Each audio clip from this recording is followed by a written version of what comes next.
¿Qué tal, amigos, oyentes, televidentes, internautas, hermanos migrantes? Esto es Un Café con JJ en Ecuador TV. Hoy hemos invitado al abogado César Luis Bartelotti Iturralde. Él es analista, consultor político, articulista del diario La Gaceta de la Tacunga, conductor del programa Hashtag Político, ex coordinador nacional de patrocinio de la Agencia Nacional de Tránsito en Quito, también parte del staff de Un Café con JJ. Y sobre todo un buen amigo. Lo hemos convocado hoy a César Luis para hablar un poco de política internacional, considerando que es, diría yo, una de sus especialidades.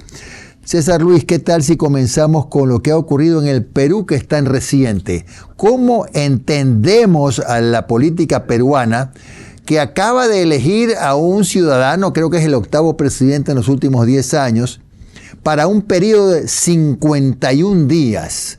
Y a pesar de esta inestabilidad política, me parece que nos ganaron a nosotros, la economía sigue firme, sólida, fuerte. ¿Cómo se entiende esto? Hola, Jimmy, querido, buenas noches. Muchísimas gracias por la invitación. Discúlpeme, hace 3 segundos que se pasó la directora y productora de Los Cafés Cargados por aquí. La Cristina también quiso saludarles. Así que también en nombre de la Cristina, buenas noches. A ver, lo del Perú es un caso fantástico de estudio, ¿no? Lo primero que hay que hacer en el caso peruano es entender cuál es el marco jurídico, cuál es el marco constitucional que tiene el Perú y que en razón de eso ha hecho, y aquí sale toda mi cafetera, mira qué maravilloso, el marco constitucional por el cual el Perú es tan estable económicamente y tan inestable políticamente. La Constitución del Perú es la Constitución del año 1993, tras del autogolpe de Estado de Alberto Fujimori, que se implantó esta Constitución y que ha permanecido vigente desde entonces, es decir, 33 años ya o casi 33 años. Esta Constitución lo que hace es dividir las funciones políticas de las funciones económicas y particularmente la más importante de todas, darle independencia al Banco Central del mando político. Entonces, en la política peruana puede pasar lo que sea, y ha pasado lo que sea, querido Jimmy.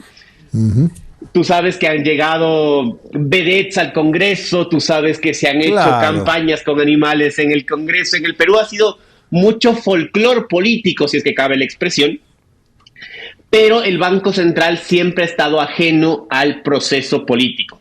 Tanto así que el presidente del Banco Central tiene ya 20 años en funciones que coinciden con los 20 años de estabilidad económica del Perú. Mira, solo para que tengas una idea, y para quienes no hacen mucha memoria histórica, el presidente del Banco Central del Perú, el actual, fue nombrado en el gobierno de Alan García, en el segundo gobierno de Alan García.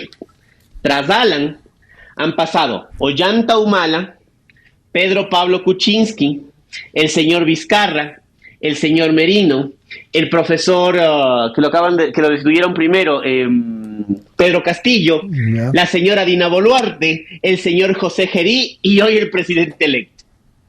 Todos esos presidentes han estado en el Palacio de Gobierno, la Casa de Pizarro, pero un solo presidente del Banco Central. Eso ha dado estabilidad económica al Perú porque los inversionistas saben que las cosas no van a cambiar, aunque cambie el gobierno, aunque cambie el presidente. Aunque pases de Alan García a Ollanta Humala, que estaban en extremos ideológicos completamente diferentes.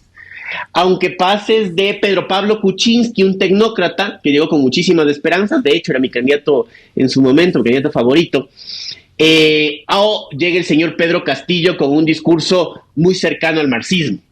Pase eso o pase lo que sea en el Perú, el presidente del Banco Central seguía siendo el mismo y por ende las políticas económicas eran iguales. Ya, correcto.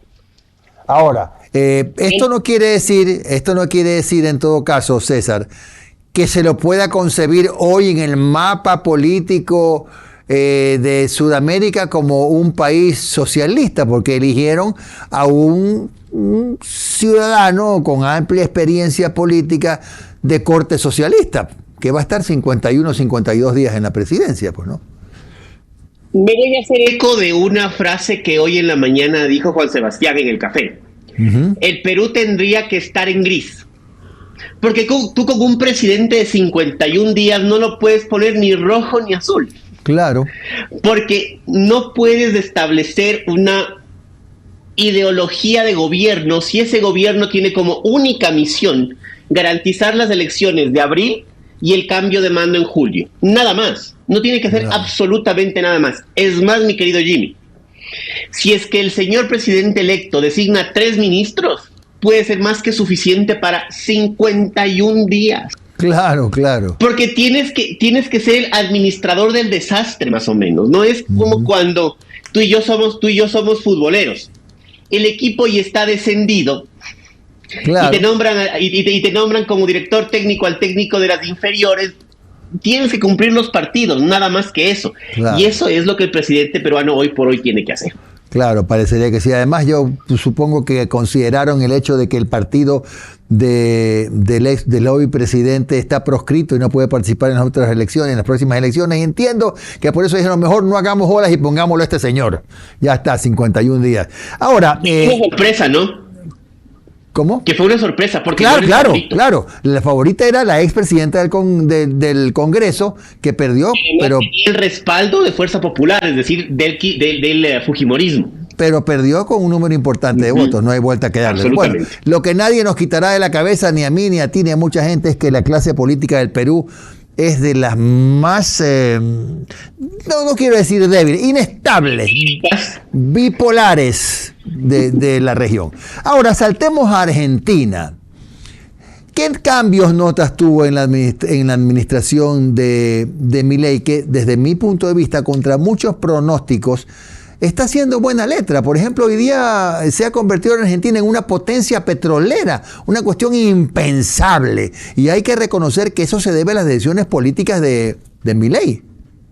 Y mira lo que viene. Dentro de poco Argentina se va a convertir en una potencia de los nuevos minerales que son importantes, de estas tierras raras. Argentina dentro de poco va a ser una potencia de litio. Y la gente me va a decir, sí, de litio. ¿Y eso qué carajo es? Esto tiene batería de litio. Ajá. Entonces Argentina dentro de poco va a empezar a ser esa potencia en la cual las futuras tecnologías, las actuales y futuras tecnologías, tengan que ampararse para la producción de litio, para las baterías de metales raros, además para inteligencia artificial, etcétera.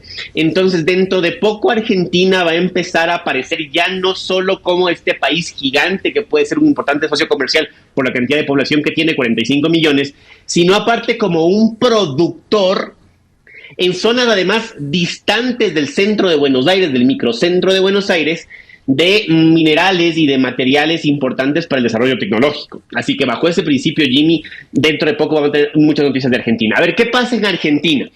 El señor Milei está rompiendo varios paradigmas. El primer paradigma partió al kirchnerismo, o más bien, separó al kirchnerismo del peronismo. Y siento yo que esa desde lo político es lo más importante, o es la más importante de las herencias de Milei. Durante 20 años nos metieron que el peronismo era de izquierda. Durante 20 años nos empezaron a decir que el general Perón era un referente de la izquierda. Durante 20 años nos empezaron a decir que Evita era el gran ícono de la izquierda continental. Y de pronto llega alguien que cree, que primero empezó con la militancia peronista, que segundo reconoce que Carlos Menem, expresidente peronista, fue el mejor presidente que ha tenido Argentina. Y de pronto empieza a decir, oigan, primero, el general Perón no era zurdo, sino que creó la AAA, la Alianza Argentina Anticomunista. Aparte de eso, empieza a lanzarse políticas de mercado, incentivando a la empresa privada a generar riqueza. Y esto es algo que tú y yo hemos estado en Argentina últimamente, no se sentía antes. El empresario argentino, y digo empresario argentino desde la señora que te vende las medias lunas, es decir, los cachitos que decimos de acá, o los croissants que dicen los franceses, ya no creía que podía emprender sola. Ya no creía que podía ponerse un negocio sola. Y el discurso de Milei lo que está haciendo es empoderando a esos pequeños negocios a ser lo que siempre fueron, el eje de los barrios. Y yo siento que a partir de ahí la recuperación económica de Milei o con Milei es evidentemente importantísima. Otra cosa que está haciendo Milei, mi querido Jimmy, es terminando con la hegemonía del peronismo en Ciudad de Buenos Aires. Porque tradicionalmente la ciudad de Buenos Aires ha sido, y digo la ciudad y la provincia de Buenos Aires, ha sido un espacio importante del peronismo por la concentración que tenía. La rompió inicialmente Macri en Ciudad de Buenos Aires, pero provincia la seguían perdiendo. Hoy por hoy, las encuestas dicen que en la elección de la gobernación, si es que Kicillof se lanza, la va a perder. Entonces, Milei lo que está haciendo, hermano querido, es romper por completo el paradigma del kirchnerismo. Y les está poniendo a rastas porque tienes a una derecha que no necesariamente es la derecha con la que yo comparto, pero una derecha mucho más radical que Macri. Entonces, la gente está sintiendo que hay un paso real hacia la derecha representada por Milei. Tanto así que hoy por hoy Milei es más o menos como el rockstar de la derecha, y digo rockstar literalmente porque hasta se metió en la batalla cultural y hasta canta, y hasta grita, y hasta salta, y hasta brinca, y hasta organiza conciertos. Entonces, eso es lo que está pasando en Argentina fundamentalmente. No creo que tengamos tiempo en este bloque, pero sí en el próximo quiero hablar de otras realidades políticas, la de Chile, por ejemplo, la de Venezuela, a la que también tendríamos que poner en este momento un gris. No puede ser, no podemos ponerle el color rojo. Y la conclusión a la que quiero llegar es, mejor dicho, lo que quiero preguntarte al final es si crees que el mundo, o por lo menos Sudamérica, está comenzando a girar, a mirar hacia la derecha, y ya se ha generado una especie de divorcio paulatino con el socialismo. Eso lo vamos a considerar, lo vamos a revisar en el siguiente bloque. Estamos conversando con César Luis Bartelotti y volvemos en Ecuador TV en 2 minutos.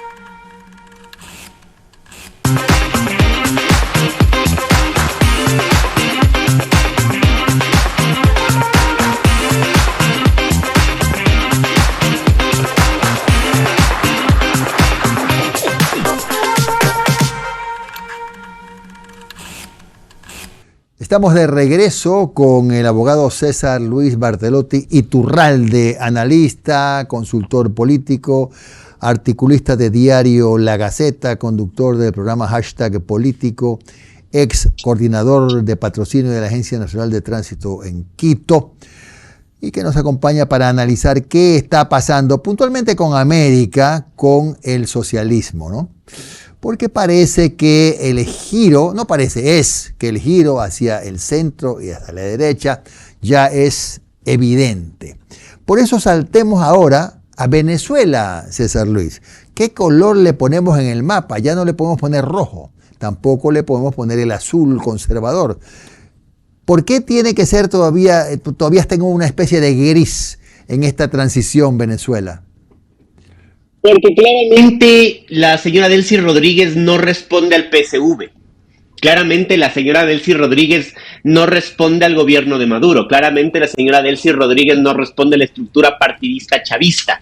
Y mucha gente me va a criticar y me va a decir, pero si es que es la vicepresidenta de Maduro, Maduro la puso ahí, es más, sigue exigiendo la libertad de Maduro, sí. Pero a los políticos se nos tiene que juzgar no solo por lo que decimos, sino fundamentalmente por lo que hacemos. Y a las pruebas me remito. El cuadro de Chávez y el cuadro de Maduro han sido retiradas de todas las embajadas y de todas las instituciones públicas de Venezuela. Consecuentemente, querido Jimmy, tú no puedes decir que la señora Delcy Rodríguez obedece al PSV si el principal símbolo del PSV, el Partido Socialista Unido de Venezuela, el señor Hugo Chávez, ha sido retirado de todas las embajadas y todas las instituciones públicas. Tú no puedes decir además que la señora Delcy Rodríguez pertenece al lado rojo de la historia si ya en Miraflores también se quitaron los cuadros de Maduro y de Chávez. Tú no puedes decir que pertenece al lado rojo de la historia si la bandera de Estados Unidos ya flameó en el Palacio de Miraflores. Por ejemplo, solamente por comentarte estos pequeños detalles. Y además, seamos claros, la estabilidad de la señora Delcy Rodríguez depende en gran medida de la interacción que pueda tener con los Estados Unidos, porque ya se vio el 3 de enero que el respaldo, entre comillas, de China, de Rusia y esta famosa canción de ¿y los comunistas dónde están?, que se popularizó tanto en estas semanas, no llegó.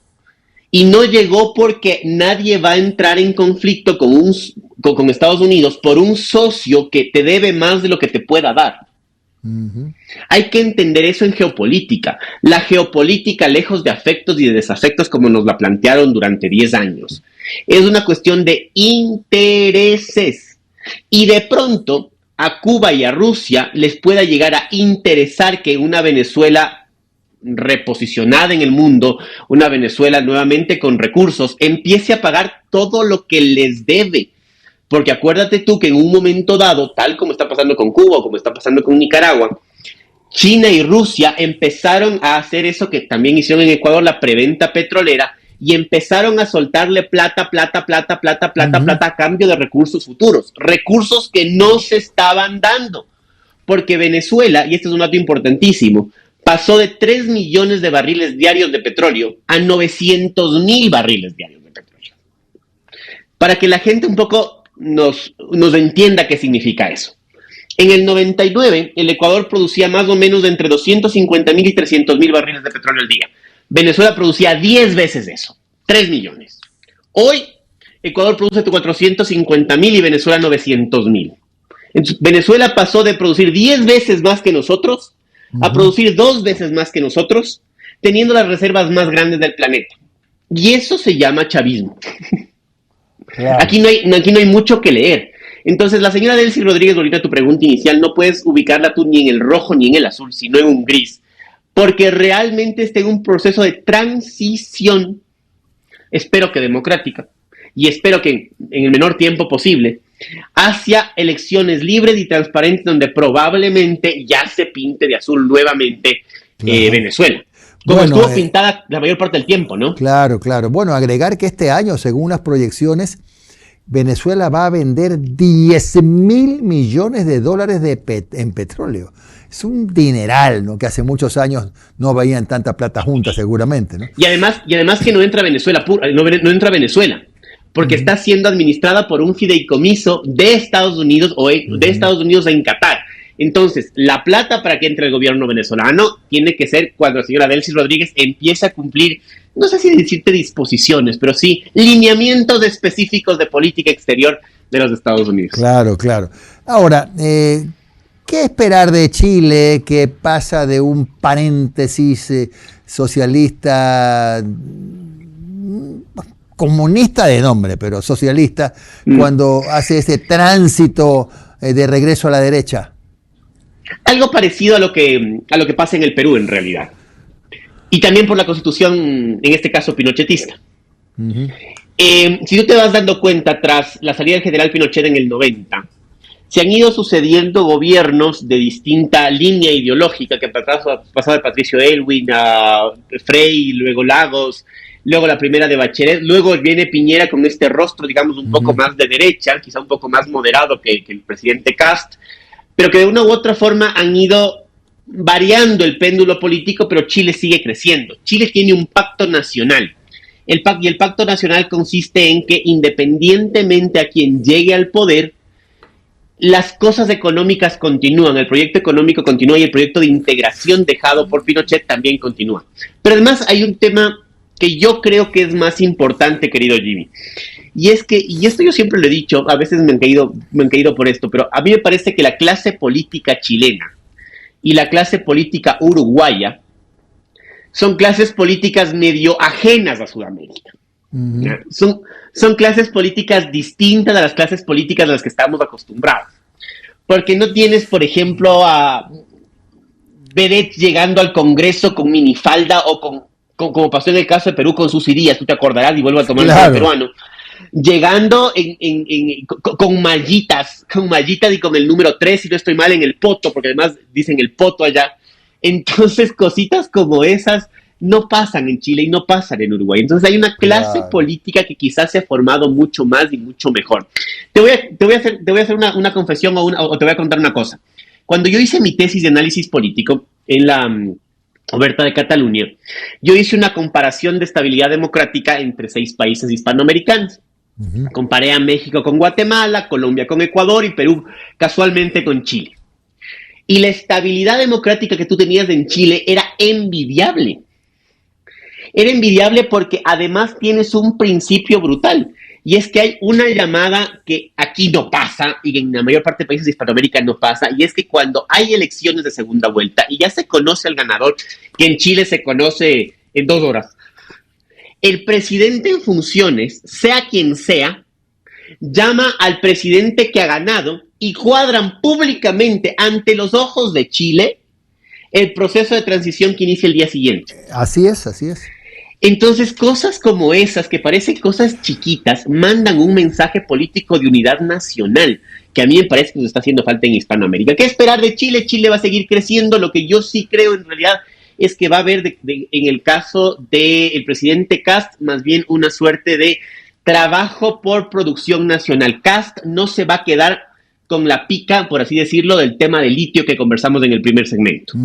Porque el litio está compartido, y esto un poco para que geográficamente la gente se ubique, está compartido entre Chile, Bolivia y Argentina. También parece que va a haber una mancomunidad ahí y va a haber un desarrollo económico adicional. Pero Chile va a seguir creciendo. Chile probablemente va a seguir teniendo unas importantes cargas, digamos, de nivel de vida o de buen nivel de vida. Y Chile no va a tener mayor cambio lejos del discurso. Porque además del señor Boric, pese a toda la línea ideológica zurda con la que llegó, hoy es considerado un traidor por los zurdos. Así es. Porque ha defendido posiciones democráticas importantes. Por ejemplo, Boric fue el primer presidente zurdo que le dijo dictador a Maduro. Yo diría, César Luis, que Boric, como el gobierno de Uruguay, es un progresismo moderado, digamos, ¿no?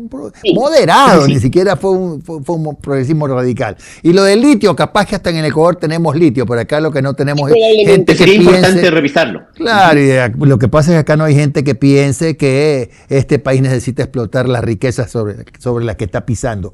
Ahora, en la parte ya final, ¿tú crees que efectivamente se está produciendo, al menos a nivel de América, un giro hacia la derecha? ¿En qué falló el socialismo para que hoy día la gente diga, no, contigo no era, es por este lado?